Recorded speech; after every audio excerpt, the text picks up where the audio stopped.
Bonjour et bienvenue dans ce micro-learning Hublot, où nous allons nous pencher aujourd'hui sur la freinte des produits de la mer et son impact sur nos marges. Vous l'avez observé, en fonction de la saisonnalité des produits de la mer, certains mois, la marge est moins bonne. Et chaque année, ce sont ces mêmes mois qui nous pénalisent. Promotion, catalogue, cours élevé du poisson, évidemment, mais pas seulement. Parallèlement, votre démarque inconnue est également plus importante sur ces mêmes mois. C'est donc compliqué d'atteindre vos objectifs de manière linéaire si vous ne maîtrisez pas parfaitement les points suivants. Ce n'est pas un scoop, vos produits perdent du poids pendant la vente, et ils en ont parfois même perdu avant qu'ils vous arrivent. Cette perte d'eau ou dessiccation de la matière, c'est ce que l'on appelle la freinte.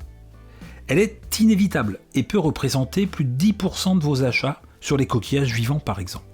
Regardez le jus qu'il reste dans les barquettes de crevettes sous hâte, dans les barquettes de noix de Saint-Jacques ou dans vos sachets de poissons sous vide, tels que l'espadon ou le thon. Alors on va faire un petit exercice.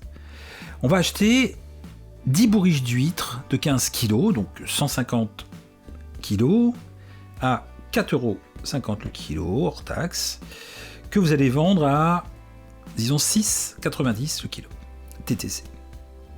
Vous êtes en mesure de penser que votre marge sera de 31,20 à la fin de la période, soit un gain de 306€ en valeur de marge.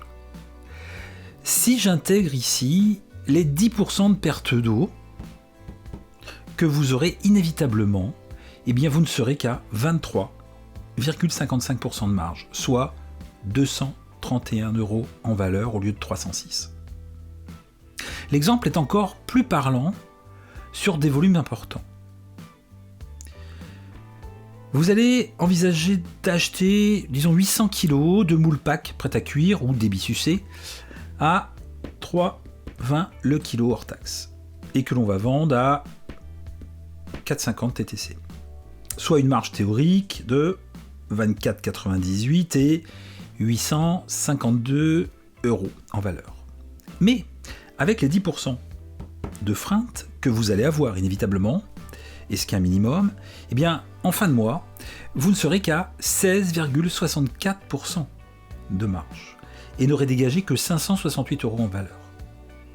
24,98 théorique, 16,64 en réel, 8 points d'écart, soit 284€ de perte. Un tiers de votre marge évaporée.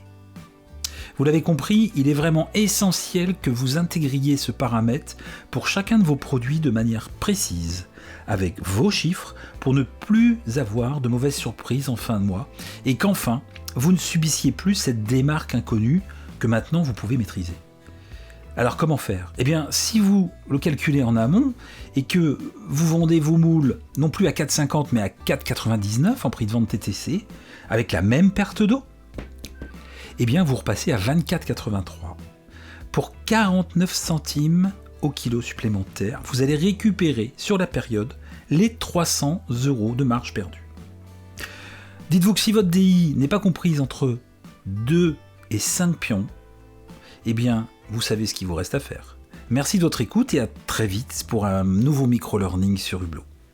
Au revoir, bonne journée.